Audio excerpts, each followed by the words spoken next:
Allora, sono Francesco Anassasi, direttore artistico di questo grande evento del Premio Città di Agrigento, che il 29 novembre verrà. Con questa grande manifestazione si presenteranno tutti gli artisti che per un intero anno hanno partecipato a degli eventi. In più c'è una grande mostra di tutti sempre gli artisti al Teatro Luigi Pirandello.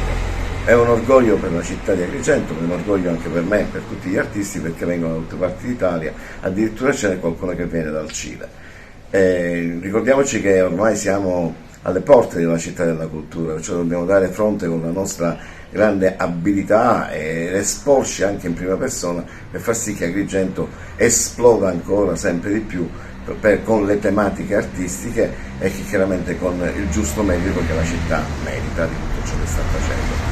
Un ringraziamento speciale va al sindaco, dottor Francesco Miccichè, che lui con tutto il suo carisma, un uomo veramente di tanta volontà e con tanto impronta artistica, mi dà l'opportunità di realizzare questi eventi. Ci sarà il trofeo Luigi Pirandello, ci sarà il trofeo Valle dei Templi, ci sarà il trofeo Città della Cultura e ci sarà il trofeo Città di Agrigento.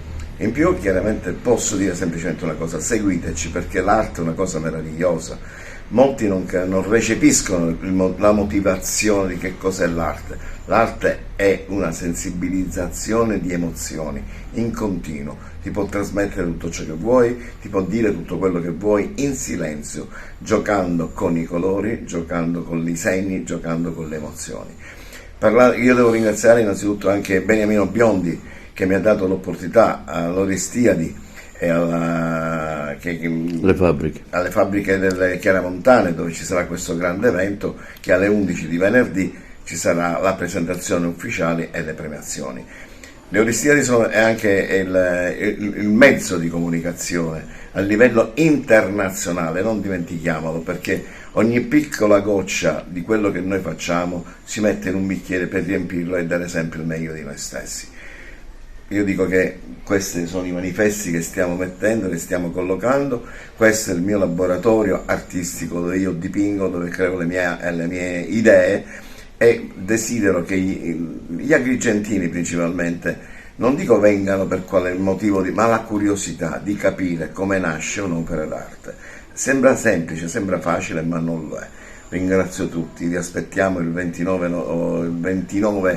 novembre alle Oristiadi, e che vi posso dire, un abbraccio dal maestro Francesco Anassasi e tutta la sua squadra.